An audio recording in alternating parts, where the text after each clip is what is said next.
안녕하십니까. 행복한 아침 이재훈입니다. 안녕하세요. 정예은입니다. 새로운 한 주가 시작됐습니다. 오늘은 7월 5일 월요일이고요. 뉴스부터 확인해 보겠습니다. 네, 첫 번째 소식부터 살펴보겠습니다. 국민지원금 대상 규모를 기존에 발표했던 것보다 줄이는 방안을 정부가 검토하고 있습니다. 건강보험료 기준 4인 가구는 맞벌이를 포함한 월 평균 소득이 878만 원 이하로 기존 추정치보다 커트라인이 낮아집니다. 공시가 15억 원이 넘는 주택을 보유하거나 금융소득이 2천만 원이 넘으면 그 대상에서 제외하는 방안도 거론됩니다. 대상을 더 엄격하게 선별하겠다는 겁니다. 정부는 이달 말까지 지급 기준을 확정하고 이를 골자로 한 2차 추가 경정 예산안이 국회를 통과하면 이르면 다음 달 하순부터 지원금을 지급할 계획입니다. 그러나 전 국민지원금을 주장했던 여당에선 반대 기류가 감지되고 있는데요. 여당 핵심 관계자는 현재 80%보다 수혜 비율이 낮아진다면 완전히 거꾸로 가는 것이라며 반대 입장을 밝혔습니다. 또 별다른 소득이 없는데 보유한 주택 가격이 올랐다는 이유로 지원금 대상에서 제외된 국민의 반발도 예상돼 지급 기준을 둘러싼 갑론을박은 한동안 계속될 전망입니다. 어제 일요일임에도 불구하고 김포시청 주차장에 차량들이 가득했습니다. 차량마다 GTX-D 노선에 김포, 서울, 하남 직접 연결을 요구하는 스티커가 붙어 있었습니다. 며칠 전 국토부가 GTX-D 노선을 김포와 부천만 있는 이른바 김부선으로 최종 확정하자 분노한 시민들이 차량을 동원해 집회에 나섰습니다. 시민들은 GTX 서울 직결은 물론이고 지하철 5호선 연장을 외면한 여당에 책임을 묻겠다고 예고했습니다. 정부가 김포, 부천을 잇는 GTX-D 노선 일부 열차를 여의도와 용산에 연결되는 GTX-B 노선과 연계시키는 걸 검토하겠다고 밝혔지만 시민들은 못 믿겠다는 반응입니다. 시민들은 이르면 이번 주 중 국회에 정부 여당을 비판하는 기자회견을 가질 예정입니다. 다음 소식입니다. 국내 코로나19 신규 확진자 가운데 81.7%는 서울을 포함한 경기, 인천 등 수도권 지역에서 발생했습니다. 20, 30대가 자주 이용하는 유흥시설, 또 주점이 밀접한 수도권에서 확진자가 늘어난 것으로 확인됐는데요. 서울 마포구와 경기 영어학원 집단 감염 사례에도 델타 변이가 검출되는 등 국내 변이 바이러스 가운데 델타 변이의 비중은 지난 4월 7.3%에서 6월 18.2%로 상승했습니다. 해외 유입 확진자도 81명으로 역대 두 번째 규모입니다. 따라서 정부는 수도권 감염 급증세를 막기 위해 방역 조치를 강화합니다. 지난 1일부터 시행된 백신 인센티브에 따라 접종자는 공원 등에서 마스크를 쓰지 않아도 됐지만 수도권 지역에 한해 백신 접종 완료자라도 실내외 마스크 착용이 권고됩니다. 또 수도권에선 오후 10시 이후 공원이나 강변에서 야외 음주가 금지됩니다. 구체적인 장소는 지자체 조례를 정할 예정이라 하루 이틀 시간이 더 소요될 것으로 보입니다. 일주일 연기했던 새 거리두기 조치는 지자체 의견을 취합해 오는 수요일에 발표할 예정입니다. 네, 이어서 코로나19 현황입니다. 코로나19 신규 확진자는 4일 0시 기준 743명으로 집계가 됐습니다. 주말 휴일 검사 건수 감소 영향으로 평일에 비해 확진자가 다소 줄었지만 토요일 확진자 기준으로 올해 첫 700명대이자 3차 대유행이 한창이던 지난해 12월 27일 이후 27주 만에 최다 기록입니다. 다음은 코로나19 백신 접종 소식입니다. 4일 0시 기준 1,150명이 1차 접종을 추가로 완료해서 누적 1,534만 7,197명을 기록했고 16,600여 명이 2차 접종을 완료해서 접촉 완료 누적은 531만 9,954명으로 집계가 됐습니다. 이어서 오늘 날씨 소식 전해드리겠습니다. 오늘 전국의 하늘 표정 대체로 흐리겠습니다. 이번 주 내내 장맛비가 이어질 것으로 보이는데요. 특히 제주와 남해안 지역으로 강한 비가 예상됩니다. 자세한 비 예상 보시면 전남 해안을 중심으로 200mm 이상, 그 밖에 남해안 지역에 최고 150mm 이상의 폭우가 쏟아지겠습니다. 특히 전남 남해안에는 오늘 오전까지 시간당 30mm 이상의 강한 비가 집중될 것으로 보입니다. 이어서 오늘 기온 보시면 오늘 아침 최저기온 18도에서 24도, 한낮 최고기온은 25도에서 30도 선까지 오르겠습니다. 강한 비와 함께 바람도 강하게 부니까요. 야외 시설물 의한 피해 입지 않도록 안전사고 유의하시기 바랍니다. 7월 5일 월요일 행복한 아침 지금 시작합니다.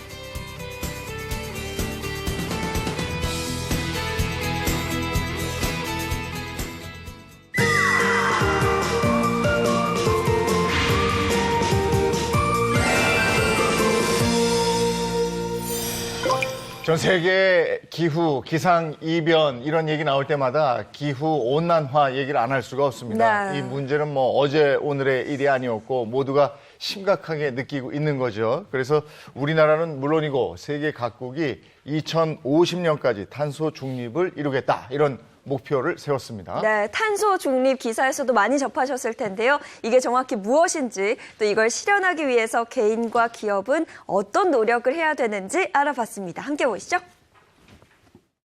탄소 중립과 경제 성장, 삶의 질 향상을 동시에 달성하는 2050년 대한민국 탄소 중립 비전을 마련했습니다. 지구를 아프게 만드는 공공의 적, 이산화탄소 문제 해결법으로 떠오른 탄소 중립이란 우리가 배출하는 탄소량만큼 흡수하거나 제거해서 실질적인 탄소 배출량을 제로로 만드는 건데요.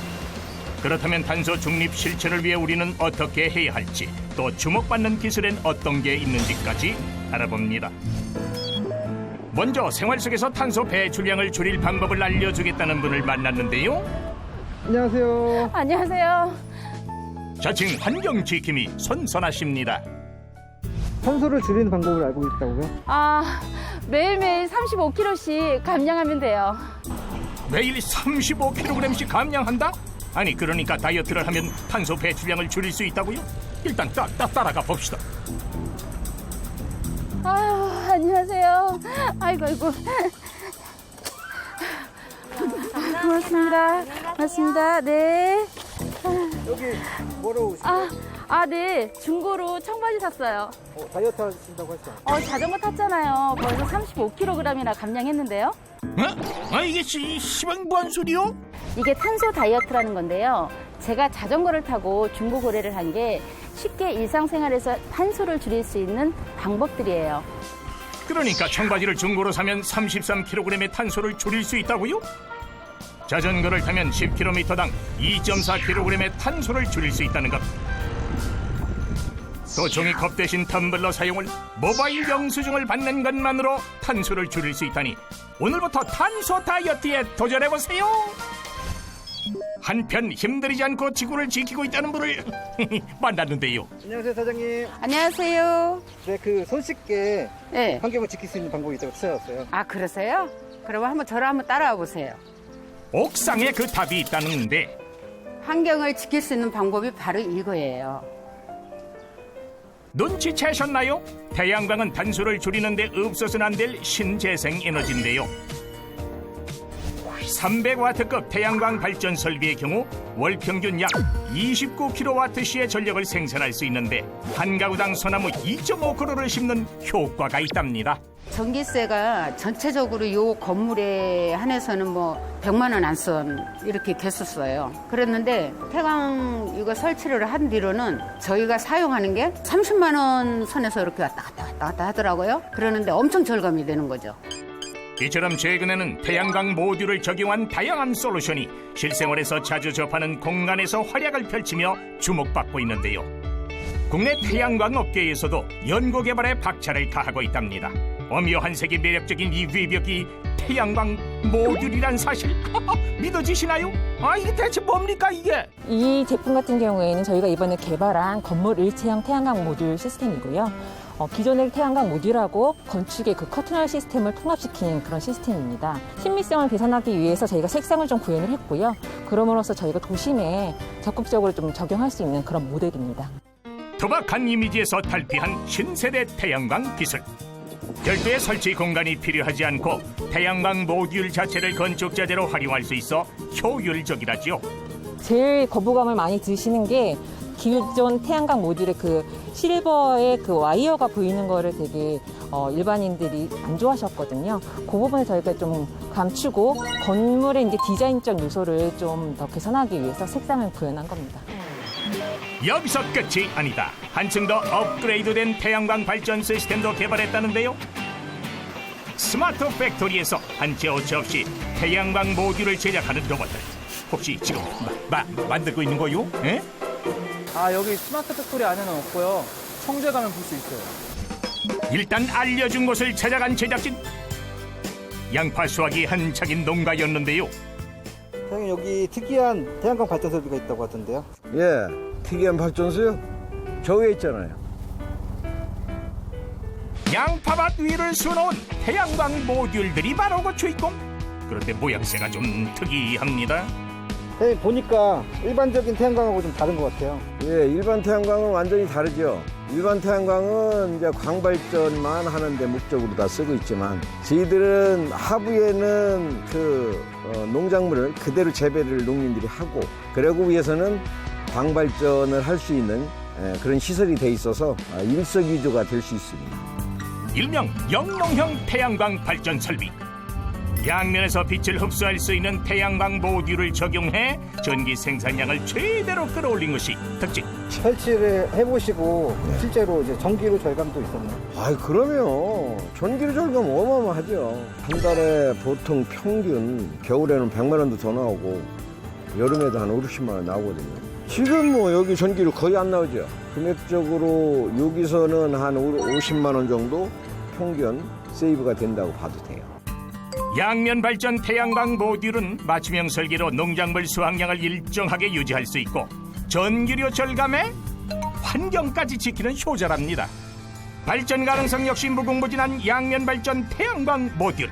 최근에는 전력 생산과 방음 역할을 동시에 할 수 있는 방음 터널용 양면 태양광 솔루션과 방음병용 양면 태양광 솔루션이 새롭게 주목받고 있다죠. 여기는 양면 모듈이 되어 있기 때문에 태양광 발전이 빛을 앞으로도 받을 수도 있고 뒤로도 받을 수 있습니다. 그래서 꼭 남향으로 설치를 하지 않고 동서 방향으로 설치를 해도 충분한 앞뒤로 발전을 하기 때문에 설치 방향에 상관없이 높은 발전량을 얻을 수가 있습니다. 여기서 잠깐! 태양광 모듈에서 생산된 전기를 우리 실생활에서 사용하기 위해서는 추가로 꼭 필요한 장비가 있다는 사실 알고 계셨습니까? 태양광 모듈과 한 세트로 태양광 발전 시스템을 구성한다는 이거, 이 대체 이게 뭐요? 태양광 인버터란 모듈로부터 생산된 직류 전원을 우리가 사용할 수 있는 전기의 형태로 만들어주는 전력 변환 장치입니다. 수시로 변하는 날씨 속에서도 항상 최대 전력을 공급할 수 있다는 것이 장점입니다. 태양광 통합 솔루션을 제공하는 국내 한 기업의 경우 종합관제실을 운영해 전국 곳곳에 설치된 태양광 발전소를 실시간으로 모니터링하며 전력량을 점검하고 있는데요. 인버터 고장, 전력장애 발생 시 신속하게 대처하고 있답니다. 간편하게 스마트폰 앱으로도 확인할 수 있다니 하하, 세상 참 좋아졌네요. 이 밖에도 태양광 발전 시스템은 다양한 형태로 진화하고 있는데요. 수상 태양광 발전 시스템부터 차량 지붕에 적용하는 태양광 모듈 등 이처럼 점점 더 우리의 삶 속에 스며들 태양광. 앞으로 얼마나 더 놀라운 기술이 개발될지 또 어떻게 우리 지구를 지켜낼 수 있을지 귀추가 주목됩니다. 네, 탄소 중립에 관한 얘기는 저희가 참 많이 들었었는데요. 영상을 보니까 이제 확실히 좀 이해가 되는 것 같습니다. 네, 이런 여러 사람들의 노력으로 탄소 중립이 실현이 돼서 지구 온난화를 막을 수 있으면 네. 바람입니다. 네, 우리 지구를 우리가 지켜야죠. 네, 탄소 중립에 대해서 알아봤고요. 자, 이어서 행복한 월요일 아침 만들어주실 분들 소개해드리겠습니다. 방송인 박수림 씨, 이정수 씨. 안녕하세요. 반갑습니다. 안녕하세요. 안건우 기자 어서 오세요. 안녕하세요. 반갑습니다. 네, 반갑습니다. 이기영 세무사도 반갑습니다. 네, 네, 반갑습니다. 네, 어서 오세요. 자, 오늘 첫 소식입니다. 알아두면 쓸모있는 세금 상식, 알쓸 세상 시간인데요. 세금 상식 어떤 내용인지 꽁트로 먼저 만나볼까요? 네, 그렇습니다. 세금 상식 꽁투 준비했는데 남동생 역할 이정수 씨가 하고요. 누나 역할은 제가 하도록 하겠습니다. 사연 속으로 들어갑니다. 자고로 직장인 명언이 두 가지 있다죠. 내 월급 빼고 모든 게 다 오른다. 월급은 통장을 스쳐갈 뿐 들어오는 순간 통장이 된다. 그런데 이제 하나가 더 생겼습니다. 떼다 적금에서도 세금을 뗀다. 아우, 제 얘기 좀 들어보세요, 여러분. 아우, 속상해 진짜. 왜 누나 무슨 일이야? 아니 내가 얼마나 열심히 적금 부었니. 먹고 싶은 거 참고 사고 싶은 명품백 그 똥 그거 안 사가면서 적금 부었잖아. 줄 섰지. 그래 얼마 전에 만기라서 적금 찾으러 갔더니 세상에 세금을 떼는 거 있지. 아우 누나 너무 속상하다 진짜. 아, 누나도 그런 일 있었어. 아, 나도 3년 전부터 재테크 한다고 주식 좀 했잖아. 근데 연말에 배당금 좀 나왔는데, 와, 세상에 배당금을 떼가더라. 아, 나 세상에. 나 너도 그런 일 있었구나. 근데 있잖아. 나랑 같이 적금 넣었던 그 예인이 있지. 예인이 세금을 안 냈대. 그럴 줄 알았어. 나 그것 때문에 더 화나잖아. 뭐 예쁘면 세금 안 내나? 진짜 예인이 세금 안 내는데 나를 왜 세금 내야 되는 거니? 나 성형해야 되는 거야? 아, 그런 거 같아. 야! 우리 회사 선배, 재용 선배 있잖아. 그분 세금 우대 계좌인지 뭐 비과세 계좌인지 주식해서 배당금 세금 안 냈다라고. 어머, 재용 씨도? 재용이요. 재용 씨는 덜 생겼는데? 왜 그렇지? 예쁜 것들은 안 돼도 되지만. 진짜 슬프다. 진짜 우리만 모르는 절세 방법 뭐 있을 것 같은데. 남들은 금융소득에서 절세를 그렇게 많이 한다는데 왜 저와 동생은 금융소득도 다 세금을 내는 걸까요? 금융소득 절세 방법 저희들 좀 알려주세요. 예. 왜 이러지? 오늘 꽁트를 보니까 오늘 세금은 네. 금융소득과 관련된 것 같은데 어떤 내용입니까? 네, 오늘 주제는 금융소득에 따른 세금입니다. 먼저 금융소득 어떤 게 있는지 아세요? 제가 예적금. 그렇죠. 아세요? 아니, 제가 이쪽으로 좀 알잖아요.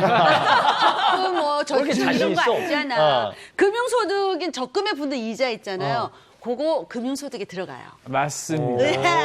물론 이자 소득이 있고요. 네. 또 배당소득이 하나가 더 있습니다. 배당소득. 아, 배당소득이 배당금 얘기하는 거 아니에요?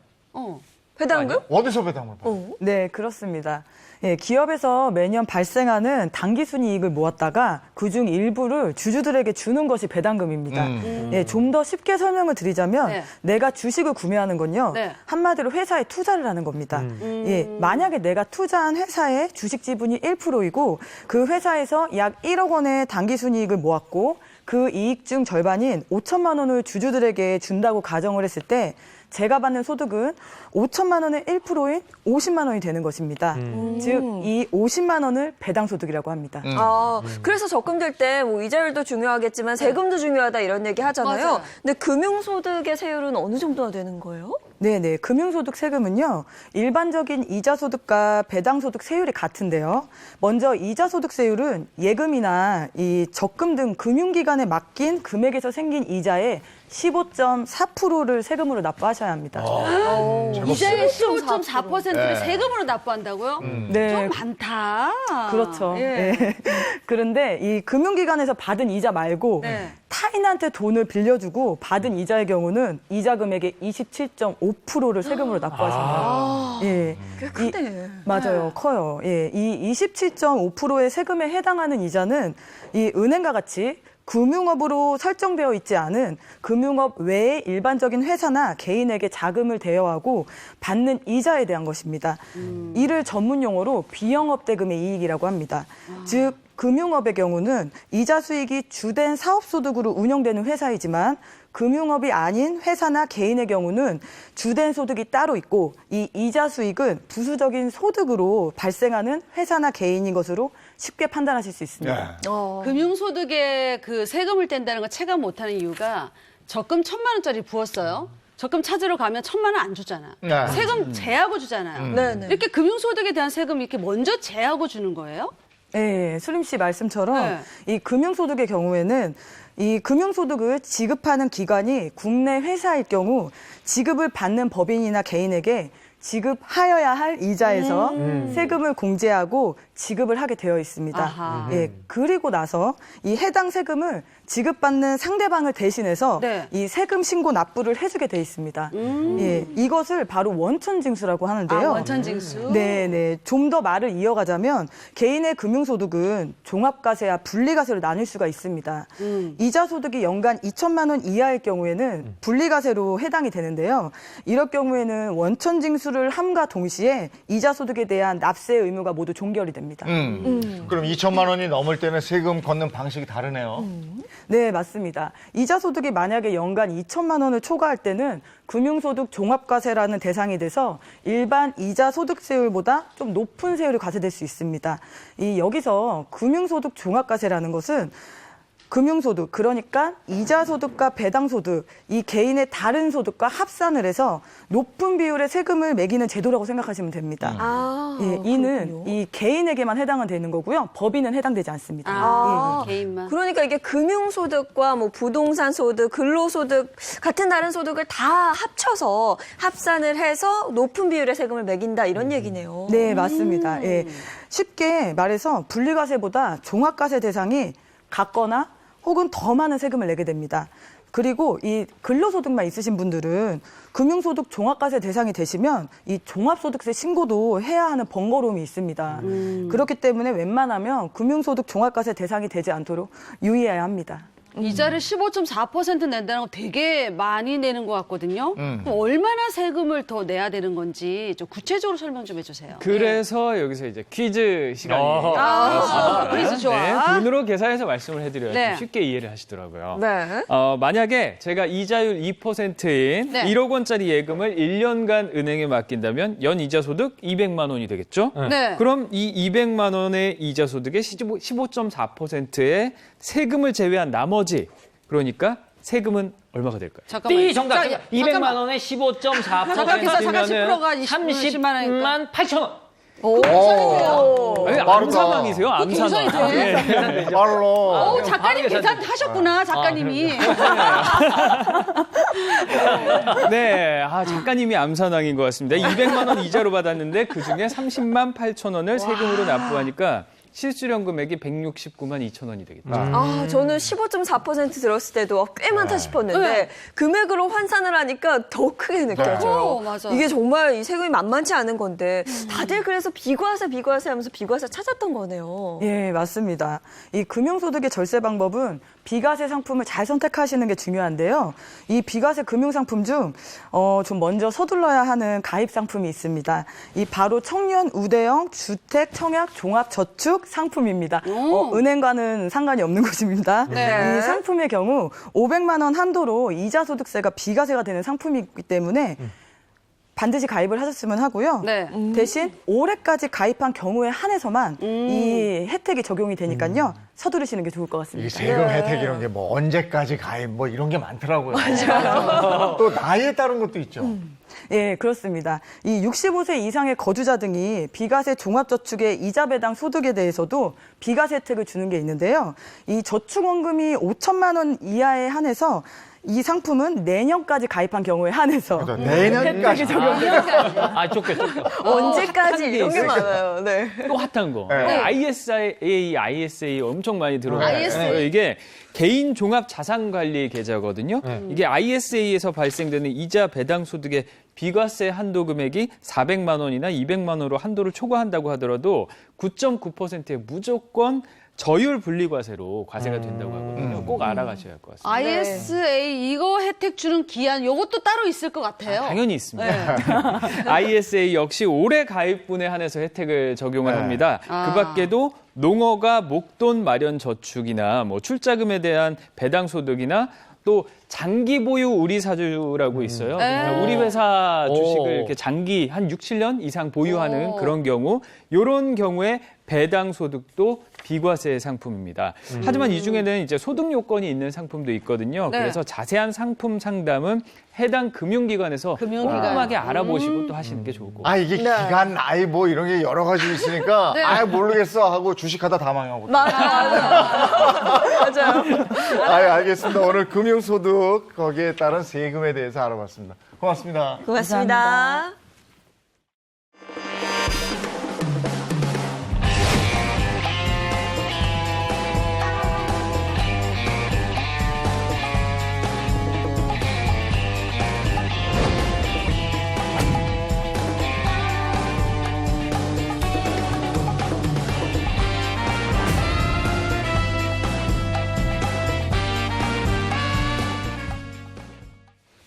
네, 한 주간의 핫한 이슈를 법의 관점에서 풀어보도록 하겠습니다. 이인철 변호사, 허주연 변호사 함께했습니다. 어서 오세요. 안녕하세요. 네, 반갑습니다. 안고른 기자가 소개해 주시겠어요? 핫 이슈 어떤 게 있습니까? 네, 첫 소식 아주 귀여운 사진으로 준비했습니다. 네, 사진 보시죠. 네. 바로 이 사진입니다. 아이고 귀여워. 애들 글씨죠. 이거 무슨 애들 포스터 편지 같은데요? 맞습니다. 네, 이 포스터를 만든 사람들은 바로 5살 아이들입니다.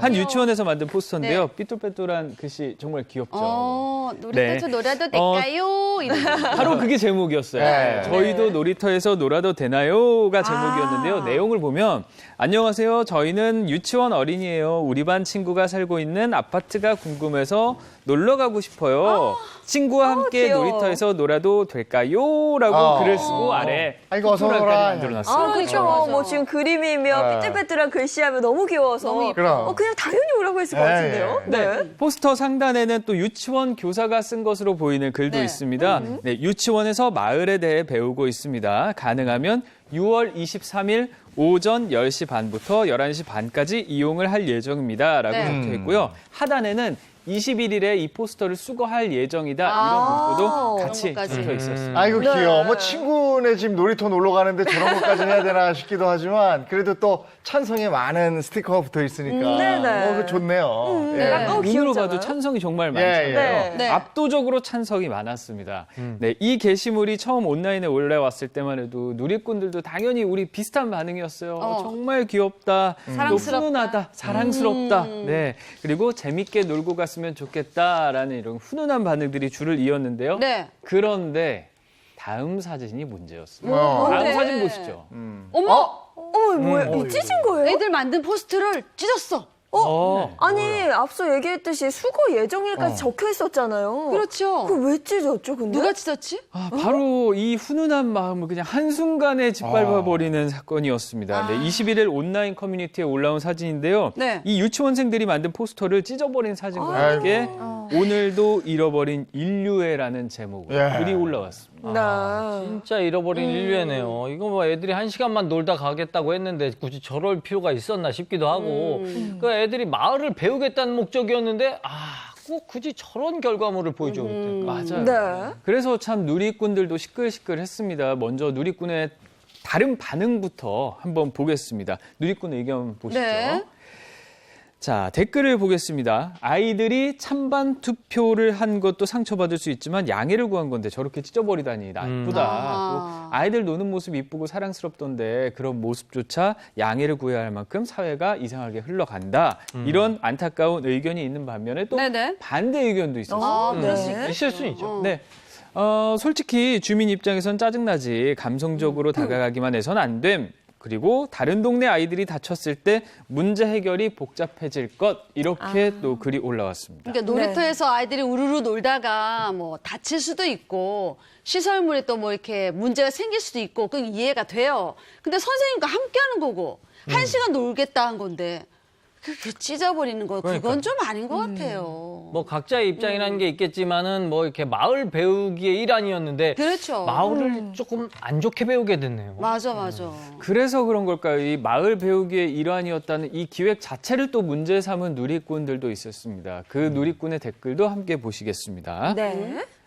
자, 동심 이용해서 이러지 마세요. 어린 나이에 편가르기, 나쁜 교육을 받고 비뚤어진 사회관을 갖고 성장할 수 있습니다. 또 다른 댓글은 우리 사회를 무조건 갈라치기, 쌈박질 사회로 몰고 가면 안 됩니다. 라는 우려의 의견도 있었습니다. 아이들이 붙인 포스터 한 장. 전 처음에도 말씀드렸지만 예전에 수리만 놀자, 정수야 놀자 이러고 그냥 가서 노는 거예요. 맞아요. 네. 그 놀이터에서 가서 노는데 포스터 붙이고 뭐 어쨌든 뭐 이렇게 형식을 갖췄는데 그 포스터 한 장으로 여러 가지 일들이 일어나고 있어요. 네. 그거 어떻게 보셨습니까? 그러니까 아이들이 우르르 가서 그러니까 어떻게 수업을 하러 간 거잖아요.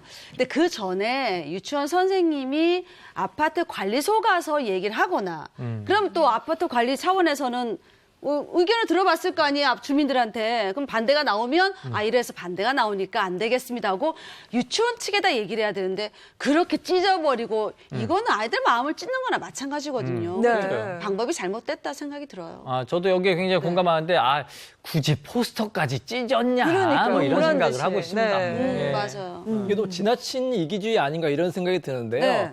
물론 이제 법이라든지 절차도 중요한데 이 주민은 유독 그런 걸 중요시 여긴 것 같아요. 절차를 지켜라.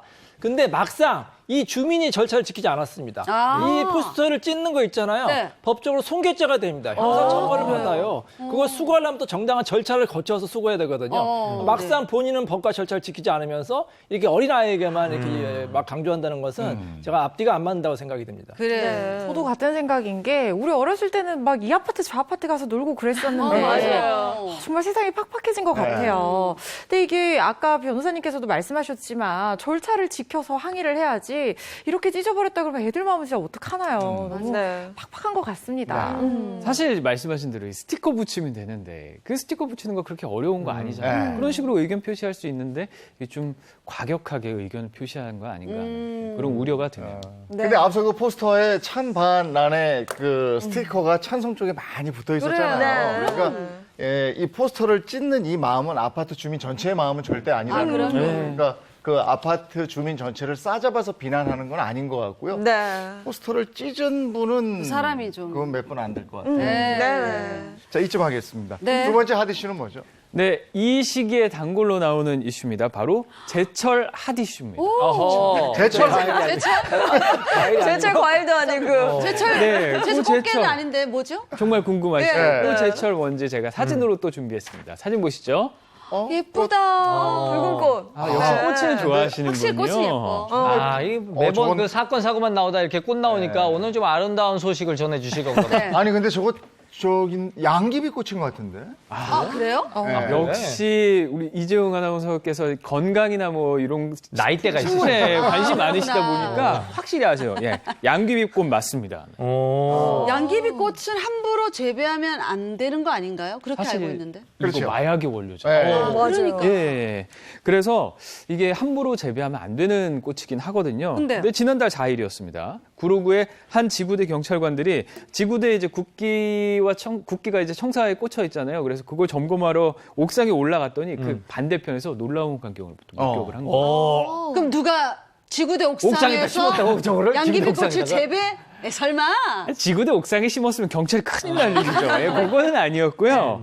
지구대 맞은편 건물 옥상에 붉은 꽃이 여러 개 피어 있는 걸 발견했어요. 그래서 보니까 맞은편 건물 옥상에 양귀비가 227송이가 재배 중이었다고 합니다. 양귀비를 재배한 사람은 건물주인 80대 여성 A씨였는데요. 경찰은 마약류 관리법 위반 혐의로 입건해서 수사하고 있다고 합니다. 이게 늦은 봄부터 초여름이니까 요즘에 딱 개화 시기인데 그래서 요즘에 단속 많이 일어나고 걸리고 막 이런다면서요? 네, 이게 그렇다 보니까 일반 가정집에서 불법인 줄 모르고 키우시는 경우가 좀 왕왕 있어요. 이달 초에 또 서울 종로구 자택앞 골목에서 양귀비를 기른 80대 남성이 마약류 관리법 위반 혐의로 또 입건이 된 일이 있었습니다. 이 남성 약 3년 전 집 앞 화분에서 우연히 양귀비꽃이 자라났는데요. 이 꽃씨를 옮겨 심으면서 화분에 10여 개의 양귀비 나무 376그루를 재배합니다. 그 3년 만에 한 370여 그루로 늘어난 거잖아요. 근데 이 정도 양이면 대량 재배가 아닌가 싶기도 해요. 이거 알고도 그러신 건 아니겠죠? 알고 그러신 거는 아닌 것 같고요. 관상용으로 워낙 꽃이 봤을 때 예뻤잖아요. 예뻐서 그냥 무심결에 심었다고 합니다. 그러니까 꽃이 얼마나 이쁘면 꽃 이름이 양귀비겠어요. 그런데 이게 옛날에 제가 알기로는 저 어린 시절 그리고 이재용 선배님 한창 시절에 이 양귀비꽃을 그냥 뭔가 배 아플 때 치료용으로 비상용으로 많이 길렀던 것 같은데. 맞아. 배알이 좋아서 기른다는 거 알고는 있는데 그래도 불법인가요? 그렇죠. 이 양귀비가 마약의 원료가 되기 때문에 이유가 뭐든 간에 일단 양귀비 재배를 하게 되면은 마약류 관리법 위반이 될 수 있습니다. 이렇게 마약의 원료가 되는 그런 식물을 재배를 하게 되면요, 5년 이하의 징역이나 5천만 원 이하의 벌금에 처해질 수 있고요.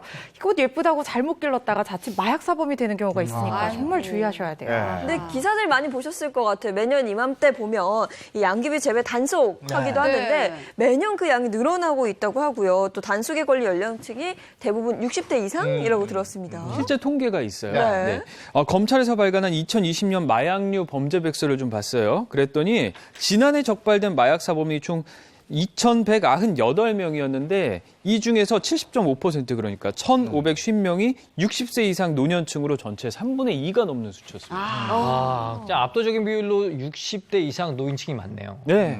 검찰은 노인층이 주로 이제 관상용이나 말씀하셨던 뭐 가정 상비약, 가축 질병 치료 이런 목적으로 양귀비를 밀경작하다가 적발된 사례가 많았다. 근데 진짜 아유 불법인지 몰랐슈 하고 양귀비를 재배했잖아요. 그래도 단속되고 벌금되고 하는 거예요?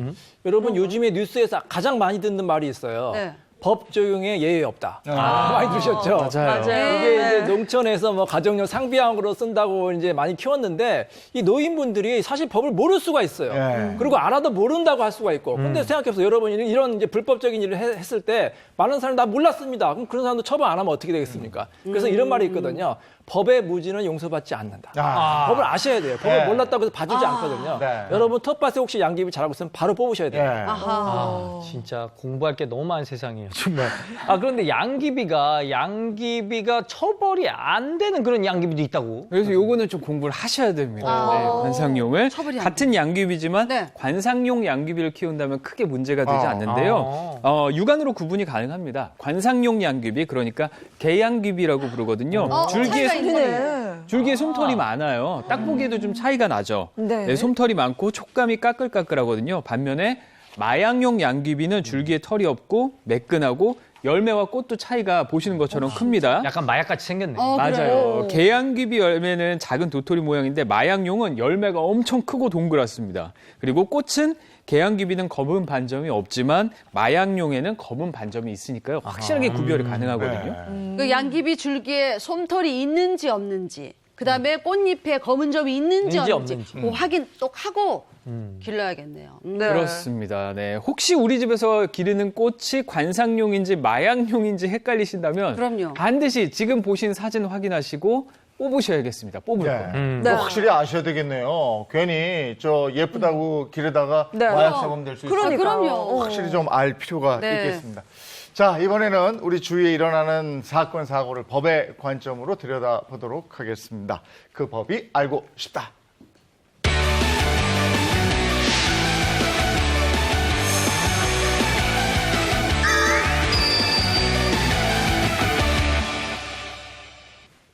자, 사연으로 가겠습니다. 어떤 사연이 있습니까? 자, 오늘 사연 속은 남자친구 역할 이정수 씨 해주시고요. 네. 아파트 경비 역할 특별히 오늘 안 기자님 부탁합니다. 경비 역할이요? 네네네. 이게 뭐예요? 제목 뭔데?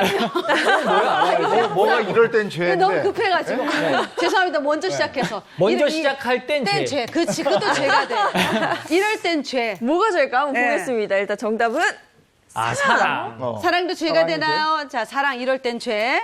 자, 사연 속으로 들어가기 전에 아까 말씀드린 아파트 경비 역할은 우리 안건우 기자 해주시고 여자친구와 아파트 주민 역할은 제가 하도록 하겠습니다. 이 사연은 실제 사건을 바탕으로 재구성했습니다. 사연 속으로 들어가시죠. 얼마 전부터 이상한 일이 일어났습니다. 제가 주문하지도 않은 물건이 제 앞으로 배달되기 시작한 거죠. 어떤 날은 각종 영양제가 배달되고 어떤 날은 제가 좋아하는 브랜드의 초콜릿이 배달되고 어떤 날은 꽃다발이 또 배달되고 근데 중요한 건 보내는 사람의 이름도 연락처도 없다는 거였습니다. 오늘은 유자청이네. 누가 자꾸 이렇게 선물을 보내는 거야. 뭐야, 또 택배 왔어? 그 번듯한 남자친구가 있는데 누가 이런 걸 자꾸 보내는 거야? 이거 자기 혹시 뭐야? 그 눈빛이 뭐야? 설마 나 의심하는 거야? 아유, 내가 그 자기를 의심을 왜 해? 자기가 그 인기가 많으니까 내가 좀 더 잘해야겠다. 뭐 이런 다짐의 눈빛이었지. 우격 다짐은 나 이정수야. 몰라. 근데 이건 정말 누가 보낸 건지 너무 진짜 의심스럽다. 근데 이제 좀 불쾌해지려고 그래. 그래. 택배 상자의 비밀은 오래가지 않아서 풀렸습니다. 택배를 보낸 사람은 바로 저희 아파트 경비 아저씨였습니다. 그런데 아유, 수림 씨. 아니, 왜 내 마음을 못 받아준다는 거요? 내가 수림 씨에 대한 마음을 이렇게 표현했는데 내가 경비원이라서? 나이가 많아서? 아니, 나 오늘 이렇게 메이크업을 하니까 이렇게 어려 보이지 않요? 사람이 진심을 봐야지 그러는 거 아닙니다. 아저씨, 너무 연기 오버하셨어요. 아니, 제가 몇 번을 말씀드려요. 아저씨, 직업도 나이도 상관없이 전 남친이 있다고요. 그렇게 다시는 택배 같은 거 보내지 마세요. 한 번만 더 이러시면 저 경찰에 신고할 거예요. 사랑에 빠진 게 죄는 아니잖아. 이렇게 제가 연기까지 준비를 했습니다. 주림치를 향한 내 마음 진심이라고요. 나에 대해서도 한 번쯤 생각해 볼 수 있는 거잖아요. 내가 이런 것도 준비했어요. 뭐요? 아저씨. 정말 사랑한다고요. 소름 돋아. 아파트 입주민과 관리인으로 알고 지냈을 뿐인데 갑작스러운 사랑 고백이라니 이게 너무 당황스러웠습니다. 근데 그것보다 더 걱정된 건요. 아파트 관리인은 그분은 저의 개인정보를 다 알고 있다는 거죠. 불안함에 동호로 번호를 바꾸긴 했지만 계속 불안합니다. 경비 아저씨의 일방적 구애를 막을 방법 좀 알려주세요. 연기가 진짜 경비 아저씨 연기 너무 잘해서. 너무 한경기 아저씨 할아버지 무슨 70대 알아. 50같이 너무 나이가 같나요? 50대에서 70대로? 아니 좋았어요. 네. 경비 아저씨가 그러니까 입주민 누군가를 사랑하게 된 거죠. 네. 사랑, 맞아요. 이럴 땐 죄 이렇게 달았는데 이게 어떤 사연입니까? 서울의 한 청년 임대주택에 거주하고 있는 20대 여성의 사연이었습니다. 이 사람은 최근 뜻밖의 택배를 받게 됐습니다. 이 A씨, 주소도 전화번호도 없는 택배 상자 안에 유자차가 들어있어요. 그러니까 이름도 없고 전화번호도 없는 택배가 왔어. 그것도 먹을 거야. 이거 꺼림칙해서 이거 어떻게 먹죠? 못 먹어요. 뭔 줄 알고요. 네. 예, 그래서 이 여성 A씨 굉장히 꺼림칙했는데요. 이 택배 발신인 전혀 뜻밖의 인물이었습니다. 아까 나온 대로 며칠 전에 퇴사한 임대주택 관리인 B씨였습니다. 50대인 B씨 근무 중 알게 된 A씨의 주소와 전화번호로 택배를 보내서 마음을 전하려고 했어요. 그러니까 마음을 전하려고 했으면 자신이 누군지 밝혔어야죠. 맞아요. 그런데 정말 어찌됐든 A씨가 가르쳐준 적이 없는 주소랑 연락처로 해갖고 뭘 이렇게 보냈다는 게 이거 굉장히 깨임직하고 불쾌한데요. 그러니까 너무 불쾌하니까 반품을 또 요청을 했어요. 그런데 이걸 B씨가 다시 취소를 해버렸어요. 그러니까 A씨가 반품을 신청했잖아요. 근데 경비 아저씨가 그걸 또 취소했단 말이에요. 근데 이거 저 더 불쾌한 것 같아요. 무슨 의도로 그러시는 거죠, 도대체? 그게 당연히 불쾌하니까 이제 문자까지 보낸 겁니다. A씨가 B씨에게 문자 메시지를 보냈는데 그 문자 메시지를 제가 또 준비를 했거든요. 한번 보시죠. 자, 내용을 보면 그쪽이 나한테 관심 가지는 거 굉장히 불쾌하고 싫다. 같은 말 두 번 하게 하지 마세요. 앞으로는 연락하거나 눈에 띄지 마시고요. 이 문자 마지막 연락이고 이행하지 않을 시 형사 처리하겠습니다. 이게 단호하게 문자를 보냈어요. 세게 보냈네요. 이건 뭐 이렇게 강한 옷조로 해갖고 겁이라도 줘갖고 진짜 접근을 못하게 하려는 게 아니었냐. 맞아요. 저런 상황에서 예의 차린다고 공손하게 하잖아요. 여지 준다고 생각해. 나한테 마음 있구나 이럴 수 있어서 굉장히 대처 잘한 것 같은데요. 네. 제가 보기에는 이게 상당히 이런 단호한 대처가 중요한 것 같은데 또 B 씨의 입장은 그렇지 않았나 봐요. B 씨는 약간 발끈하는 문자를 보냈습니다. 이 문자를 좀 같이 볼게요. 경비 아저씨가. 자, 시작부터 좀 감정적이에요. 노처녀 아가씨. 당신에게 관심 없습니다. 어머머머. 착각하지 마세요. 딸 같아서 그런 것입니다. 딸이요. 그러면서 이런 문자 매우 불쾌하다. 직업에 대한 편견이 있었다면 버리시기 바란다라고 좀 문자를 보냈어요. 근데 관리인 아저씨가 노처녀 아가씨 이렇게 여기 시작하는 것부터 기분 나쁘다는 표시 같은데 이 정도 했으면 A씨가 좀 오해한 건 아닐까 이런 생각도 들어요. 글쎄 지금 이 문장으로 봐서는 뭐 그렇게 좋아하는 것 같지는 않죠 또. 그런 거는 아닌 것 같은데. 그래서 이 문자를 또 보낸 것 같습니다. 이 문자 보면 좀 상황 파악이 되실 거예요. 같이 문자 보실게요. B 씨가 착각하지 말라고 답장한 다음 날 바로 이 문자를 보냈어요. 정직하게 말하면 당신을 사랑하고 좋아했다. 어머 어떡해. 어제 문자로 보낸 건 진심이 아니었다. 미안하다. 진실된 마음으로 당신을 사랑하고 있다는 것 이렇게 고백 문자로 보냈어요.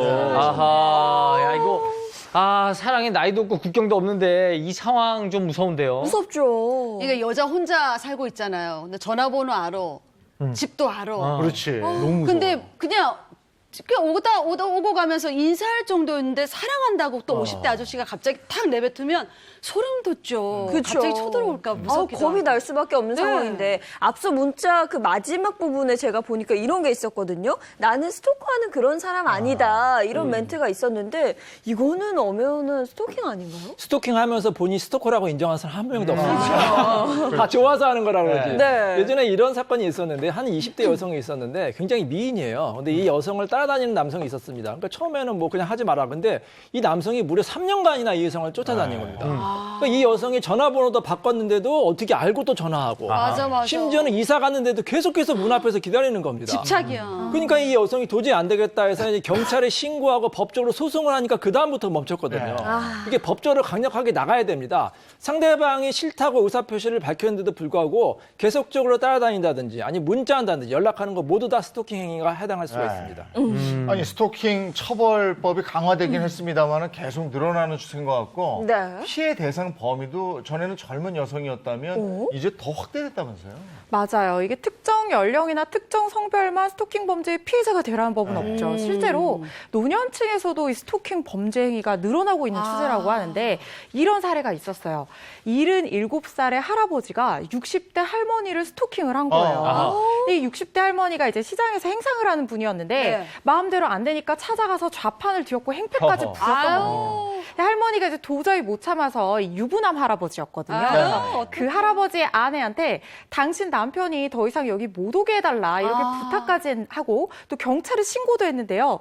주변 사람들과 경찰들이 오히려 피해자 할머니가 남의 가정을 좀 파탄내려는 그런 할머니가 아닌가 이렇게 의심하고 오해를 했다는 거예요. 이게 특정 연령층의 어떤 성별만 스토킹 범죄의 피해자가 된다는 그런 오해에서 비롯된 그런 편견인 거죠.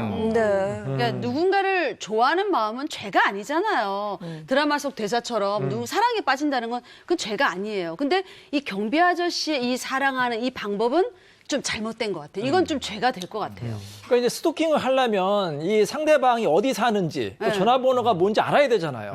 근데 이거는 그 사람의 아주 그 소중한 개인정보 아닙니까? 이 개인정보를 침해하는 건 불법이 되는데요. 이 사건 같이 다른 여성의 아니면 다른 사람의 이제 주소라든지 연락처를 이제 아는 경우가 이 자신의 업무적으로 아는 경우가 있어요. 예를 들어 관리인이라든지 택배 업무라든지 이렇게 업무적으로 아는 개인정보를 다른 목적으로 사용할 경우에 불법이 돼서요. 5년 이하의 징역이나 5천만 원 이하의 벌금형에 처해질 수도 있습니다. 아, 그렇구나. 이런 분들을 전문 용어로 개인 정보를 처리하는 자. 개인 정보를 처리하는 자. 요 부분에 대해서 설명 좀 더 해주시면 좋겠네요. 이 개인 정보 처리자라는 것은 우리가 이제 쉽게 생각하면 어떤 그 업무의 대표자. 예를 들어서 뭐 택배 업무 같은 경우에 택배 업무를 책임지는 자, 관리 같은 경우에 관리회사의 이제 책임자 이렇게 볼 수가 있는데요. 예전에는 이런 사람만 처벌을 했어요. 그래서 무슨 문제가 있었냐면 그런 사람한테 이제 정보를 제공받고서 이제 일을 하는 직원들이 있잖아요. 이 직원들은 처벌하는 그런 법규가 없었는데 이제 판례가 바뀌고 법령이 바뀌어가지고 개인정보 취급자, 즉 직원도 다른 사람한테 개인정보를 받아서 목적 외로 사용할 경우에는 불법으로 처벌될 수가 있습니다. 네, 그럼 사연 속에 경비 업무를 봤던 B 씨 역시도 이 개인정보를 제공받은 사람의 입장인 거잖아요. B 씨의 행동도 법적인 처벌을 받겠어요. 그렇죠. 이 사람도 본인이 관리 용역업체 직원인데 이 직원이면은 그 업무에서만 그 개인정보를 써야 되는데 업무 외로 썼기 때문에 이 직원 행동도 불법이 될 수가 있고 형사처벌을 받을 수도 있습니다. 네. 그리고 실제로 B 씨처럼요. 이렇게 개인정보를 무단으로 사용했다가 처벌받은 아파트 관리인 사례가 있었어요. 이 한 아파트의 관리소장으로 근무하는 분이 주민의 주민등록 등본을 자기가 개인적으로 민사소송을 제기할 목적으로 변호사에게 제출을 했던 거예요. 그러니까 업무 중에 이걸 취득을 하게 된 거죠. 그래서 결국에는 개인정보보호법 위반으로 벌금 100만 원에 집행유예 1년을 선고받은 사례가 있었습니다. 이렇게 B 씨처럼 이 개인 정보를 다 알고 접근이 계속되면 이거 스토킹 하는 걸로 신고할 수 있는 거죠?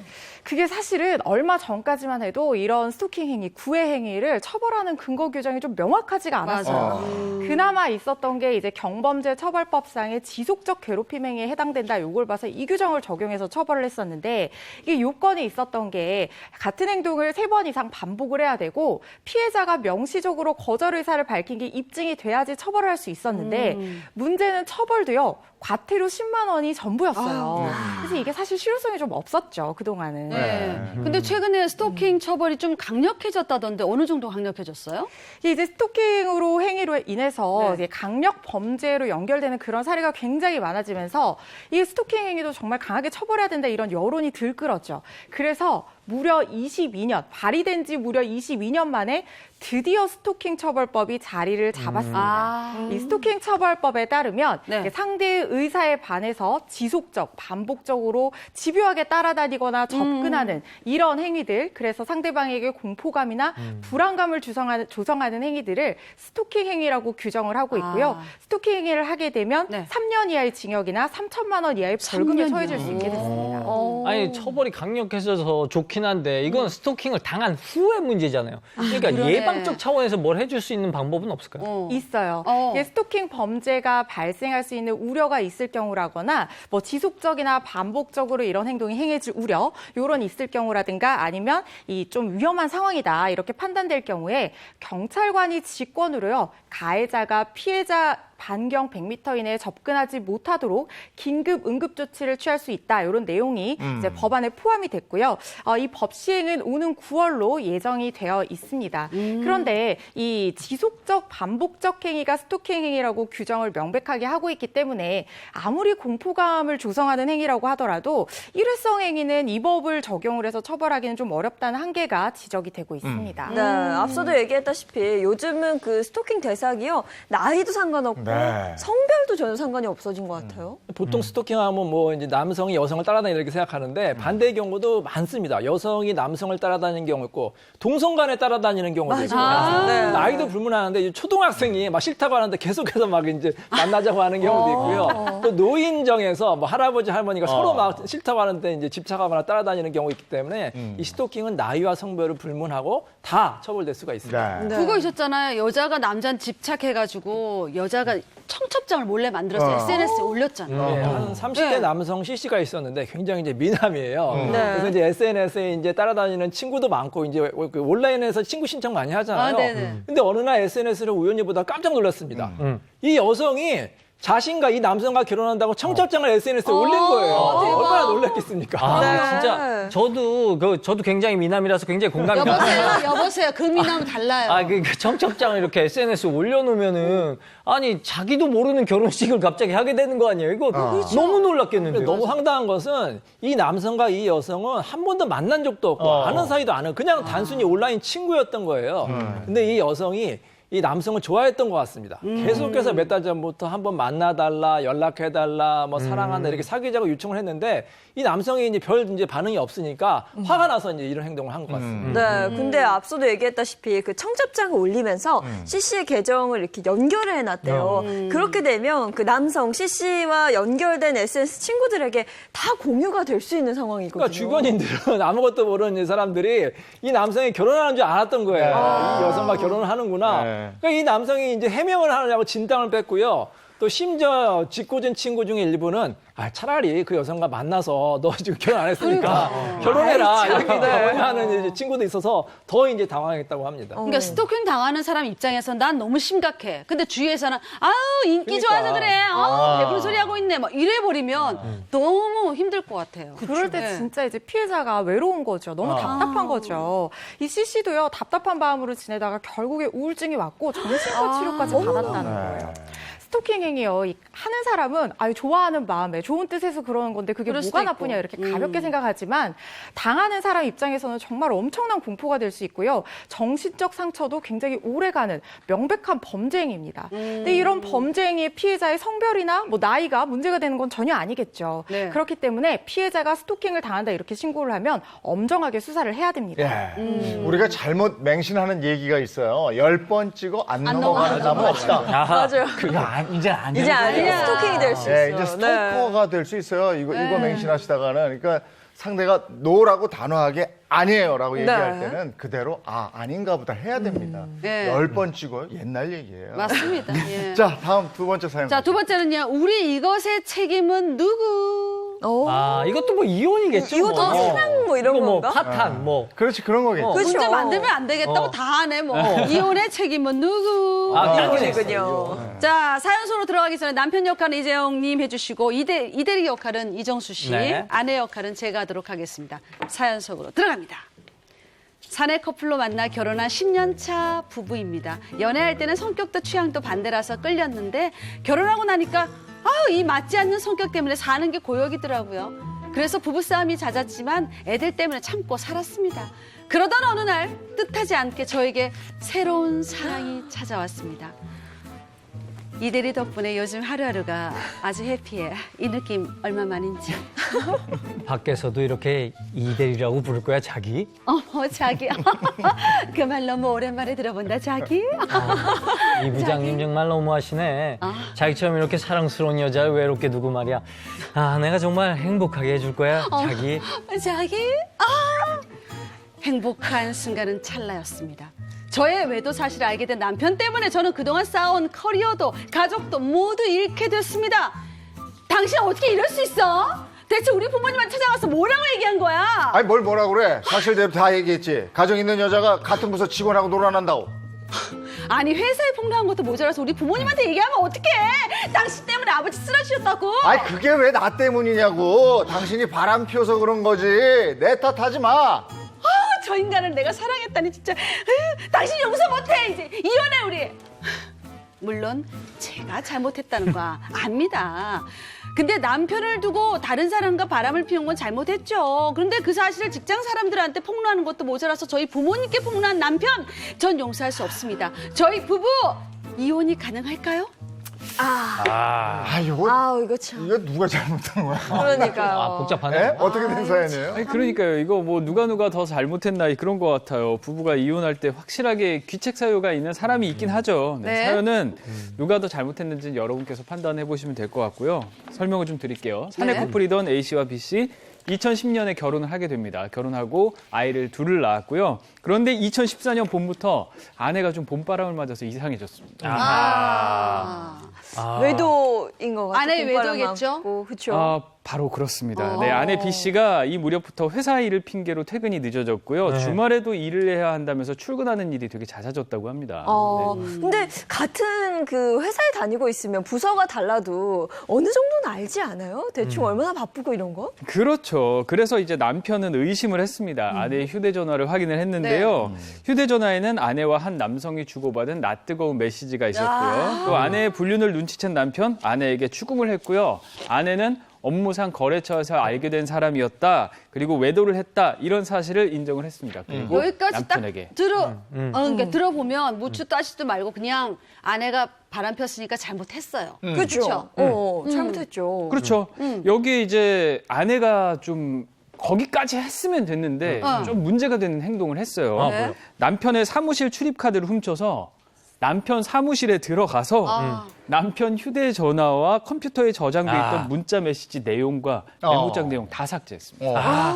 이거 딱 보면은 증거인멸 같은 게 생각이 드는데요. 이거 들어가가지고 자기에게 해야 될 거, 문제가 될 것 같은 거 싹 지운 게 아닐까요? 그렇지. 무슨 이유로 지웠는지는 사실 정확하게는 알 수는 없어요. 하지만 우리가 모두가 예상하는 그 지점이겠죠. 그리고 아내 B씨 이 일로 회사에서 징계 발령을 받기도 했습니다. 근데 여기까지만 딱 들어도 더더욱 아내한테 귀책 사유가 있거든요. 그런데 이 사건이 있고 나서 남편이 분노를 참을 수가 없었습니다. 그래서 아내의 외도를 회사 동료와 가족들에게 다 알렸고요. 남편의 이런 행동 때문에 아내 B씨가 또 어려움을 좀 겪었다고 합니다.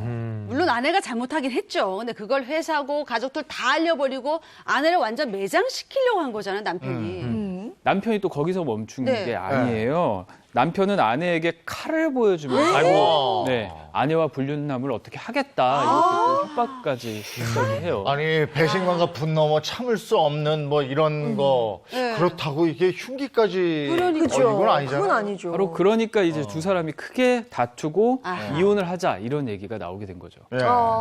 아니 이 정도면은 부부 이혼해야죠. 해야죠. 소송 결과 어떻게 됐어요? 이것도 궁금하네요. 결과 어떻게 될지. 좀 궁금한데요. 이때 소송 결과를 알기 전에 제가 말씀드리고 싶은 부분이 이제 우리나라의 이혼 제도에 대해서 좀 말씀을 드리겠습니다. 우리나라 이혼은 유책주의를 원칙으로 해서 파탄주의를 가미하고 있는 형태를 취한다 이렇게 볼 수가 있어요. 이게 무슨 말씀이냐면 유책주의라는 것을 그러니까 쉽게 말하면 잘못한 사람이 큰 소리 못 친다는 거예요. 혼인 파탄의 책임이 있는 사람이 이혼하자고 청구를 하면 이른바 축출 이혼이 문제가 될 수 있거든요. 그래서 상대방 배우자를 보호하기 위해서 이런 제도를 취하고 있고 유책 배우자의 이혼 청구는 아주 엄격한 경우에 이제 요건을 정해서 허용이 되는 경우가 아주 이제 극소수다 이렇게 보시면 될 것 같습니다. 그러니까 일반적으로 유책 배우자가 네. 이혼 소송을 제기할 수 없다 이런 얘기 있는데 이번 사건의 경우에 유책 배우자가 누구예요?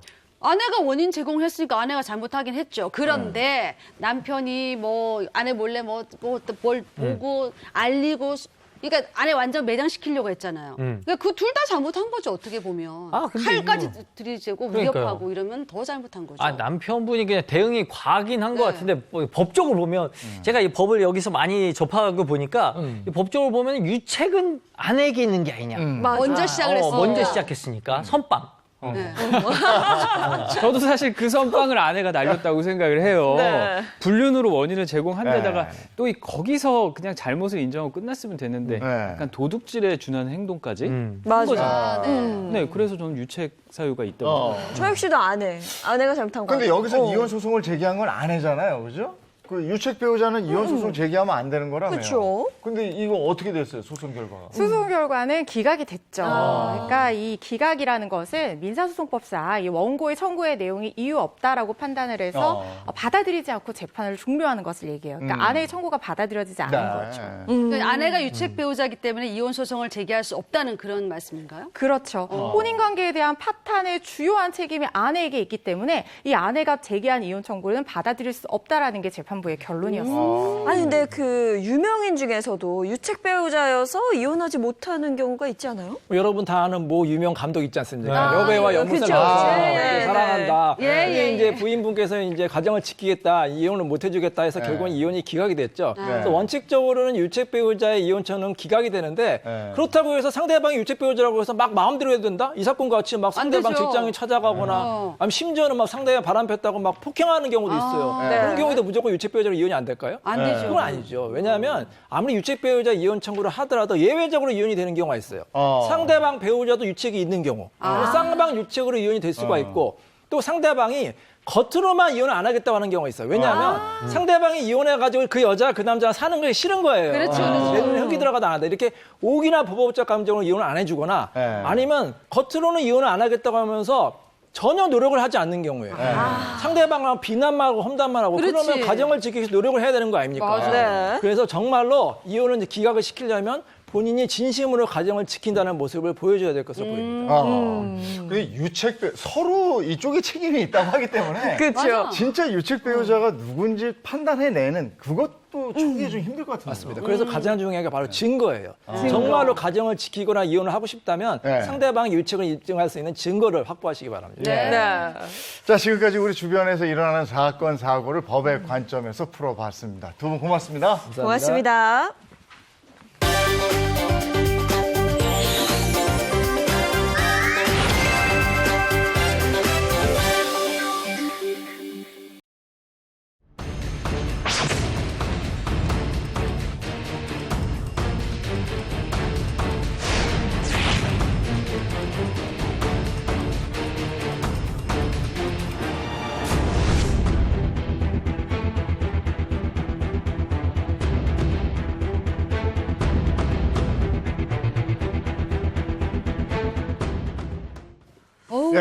공감하실 겁니다. 요즘 계속 지금 장마철이고 그죠, 비 오죠.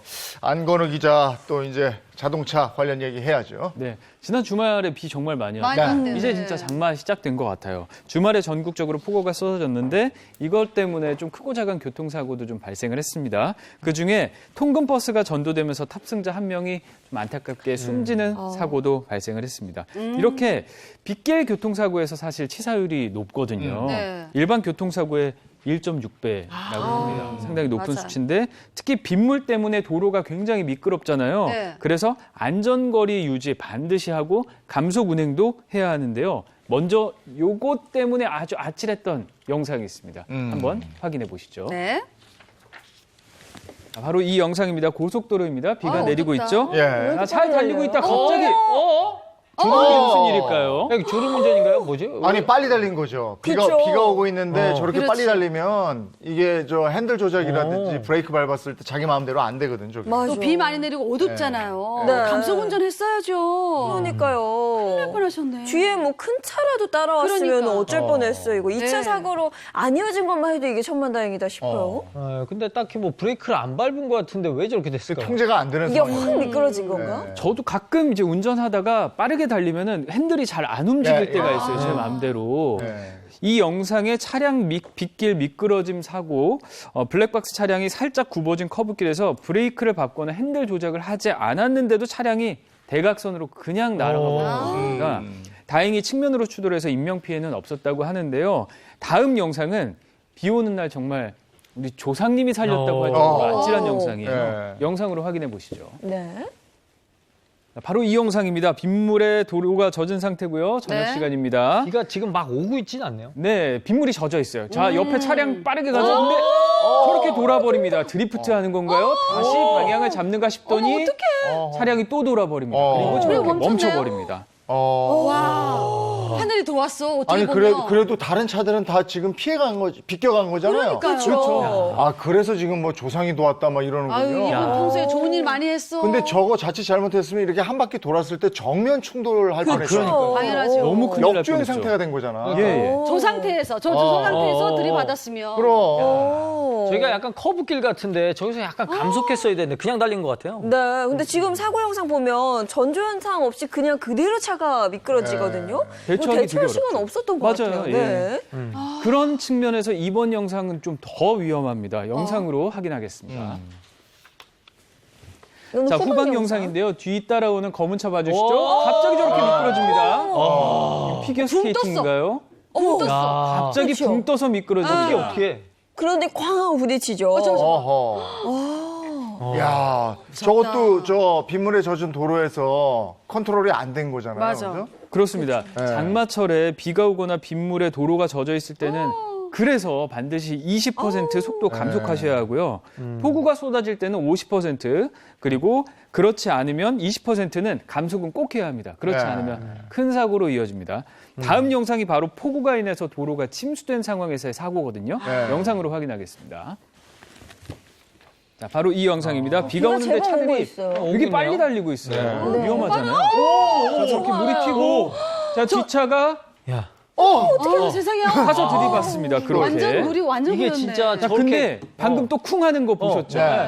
그러니까 사고가 한 번 더 난 거예요. 일단 여기 한 번 받고. 자, 그리고 뒷차 영상을 좀 확인을 해보겠습니다. 네. 자, 뒷차가 달리고 있어요. 근데 저 앞에서 일단 물보라가 생깁니다. 네. 그리고 먼저 사고가 발생을 해요. 그 뒤에도 이게 세게 부딪혔어. 세게 받았어. 또 받은 겁니다. 아니. 이거는 세게 추돌했는데. 이게 물보라 딱 나면 순간적으로 진짜 앞에 아무것도 안 보이거든요. 당연하죠. 아, 이제 2차 사고 나고 감속을 큰일 못한 나죠. 거잖아요. 저걸. 진짜 대응을 못한 거잖아. 맞아요. 그러니까 이게 뒤차도 속도를 많이 내고 있었다는 얘기죠. 네네. 너무 세게 달렸다. 이 영상 보니까 욕을 먹어도 비 오는 날은 천천히 달려야 가야 돼. 돼요. 뒤에서 뭐라고 얘기해도 그냥 천천히 가야 돼요. 그럼요. 이게 두 번째 있던 차량도 감속하지 못하고 그대로 제법 세게 부딪혔잖아요. 그 연쇄 추돌이 일어날 네. 수밖에 없었던 상황인 거죠. 네. 안 보이니까요. 그러네. 정말 위험한 상황이었죠. 그래서 폭우가 쏟아질 때 제가 아까 말씀드린 대로 50% 반드시 감속해야 한다는 거고요. 100km 구간이라면 50km로 또 80km 구간이라면 40km로 꼭 달려야 사고를 예방을 할 수 있습니다. 그리고 우리가 이제 차 타고 다닐 때 알지만 비가 오고 이러면요. 빗물이 요렇게 요 양쪽으로. 양쪽으로. 그러니까 맞아요, 4차선이라면 맞아요. 네. 4차선 쪽으로 가잖아. 네네. 근데 이쪽으로 가면 물이 고여 있는 데가 있어요. 거기 그러면 돌아가요. 속도 안 줄이고 그럼 가면요. 굉장히 위험해지고. 맞아요. 살짝 물면 네, 또 이쪽에서 물이 확 튀어서 그렇죠. 저한테 오는 경우가 그렇죠, 있어요. 맞아요. 그래서 맞아요. 감속을 해야 돼요. 그렇습니다. 어쩔 수 네. 없어요, 이거는. 그러니까요. 네. 또 장마와 함께 오는 게 하나 더 있어요. 되게 위험하거든요. 그렇습니다. 네. 그거 저 알죠? 태풍. 아, 태풍 좀 위험한 경우 겪어보셨나 봐요. 아, 진짜 진짜 특히 인천 같은 경우 바람이 많이 분단 말이에요. 그래서 서해대교 이렇게 가고 있는데 와 차가 분명히 난 직진하고 있었는데 자꾸 차선이 바뀌는 거예요. 흔들흔들한다. 그러니까 아니 그거 다리 지나갈 때 그래요. 맞아요. 그 긴 다리들 있잖아요. 맞아요. 윙윙 소리 나면서. 무서워요, 굉장히. 네, 맞습니다. 이렇게 무서운 태풍, 이 강력한 바람 때문에 차가 사고를 당하기도 하거든요. 이것도 역시 영상으로 준비했습니다. 함께 확인하시죠. 자, 바로 이 영상이에요. 자, 신호를 기다리고 있어요. 태풍 하이선 때 상황인데요. 뭐야? 뭐가 떨어졌죠? 박스는 아닌데? 저 뭐예요? 판 이런 거 아니에요? 어머. 야, 이거 큰일 날 뻔했죠. 그 차에 기댄 거죠 지금? 네네. 차도 많이 상했겠는데. 지금 차 빼네요. 부딪혔나 보네. 그러니까요. 아니 근데 이거 놀라서 비명 질렀을 것 같은데 또 운전자분이 제법 좀 침착하게 그런 대응을 모양이네. 하는 것 같아요. 대처를 그렇죠? 잘했어요. 불꽃천이. 자, 이 상황이면 누구나 놀라기 마련입니다. 아유, 그럼요. 운전자도 솔직히 순간 놀라서 멍했다고 해요. 사연을 들어보니까 당시 상황이 태풍 하이선의 영향이어서 건물 외벽이 낙하를 하면서 차량이 그대로 차량 위로 떨어졌다고 합니다. 그 외벽이. 차 위에 맞아서 그럼 저렇게 저거는 어디 가서 얘기를 해야 되나? 이 사고로 사실 이제 뒷유리창이 파손이 되고 진짜 불행 중 다행으로 운전자는 다치지 않았지만 이게 차량 루프 쪽이 많이 파손이 됐어요. 그런데 자연재해에 해당하기 때문에 이게 손해배상이 어려울 것 같다는 자연재해도 보험도 안 되던가요? 그런가? 그렇습니다. 되는 게 있고 안 되는 게 있고 되는 게 있고 안 되는 게 네. 자연재해 같은 경우에 이제 불가항력적인 거라 법적인 배상은 좀 어려운 거죠. 네. 다음은 이제 태풍 링링 때 영상이에요. 아유, 그래서 상당히 셌죠. 아찔하거든요. 이 영상도 함께 확인하시죠. 자, 불박차로 3차로로 달리고 있습니다. 하늘이 벌써. 네, 갑자기 이렇게 뭐가 떨어지면서 옆차를 들이받습니다. 근데 강풍 때문에 판넬 같은 게 날아오니까 피하려고 그러다가 사고가 난 거네. 그렇습니다. 피하려다가. 야, 이건 어쩔 수 없는 충격 사고 같은데요. 그러니까요. 아니 운전하다가 저렇게 옆에서 뭐 갑자기 날아들면 그럼 핸들 틀지. 이거 강하게 놀라죠. 피하려다가 사고 나는 경우도 많잖아요. 그렇습니다. 이 강풍 때문에 사실 이제 옆에 세워뒀던 가건물에서 세워뒀던 도로 그 패널이 갑자기 날아온 겁니다. 그래서 이걸 직진하면 대형 사고가 날 것 같아서 이걸 피하려고 옆차로에 차와 충돌을 한 사고인데요. 요건 좀 그래서 이게 감속이 이런 날에는 위험한 날엔 감속을 하는 게 중요하다. 진짜. 그런 말씀을 드리는 겁니다. 자연재해 앞에서는 속수무책으로 당할 수밖에 없는 것 같아요. 그쵸. 이번 장마는 또 게릴라성 폭우래요. 그냥 퍼부어버린단 말이에요. 이거 물도 고여있고 하니까 이럴 때는 그냥 대중교통 이용하시는 게 훨씬 마음적으로 편하실 것 같아요. 네. 아이고 이게 무섭죠? 비가 막 폭우처럼 내릴 때는요 밑에서도 오는 것 같더라고. 맞아요. 우산 쓰고 나도 다 젖어요. 우산 의미 없어요. 의미 없어요. 여기만 안 젖지 여긴 다 젖어 특히나 있어요. 그럴 때 차 가지고 나가실 때는 절대 감속 운전 네. 이게 중요하다는 거 다시 한번 강조드립니다. 네. 오늘 고맙습니다. 고맙습니다.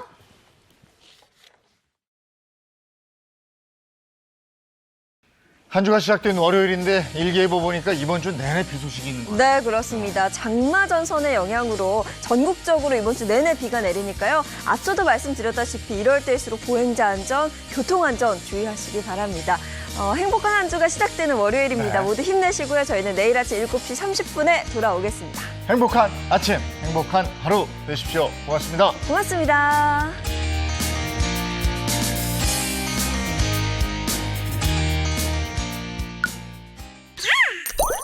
채널 A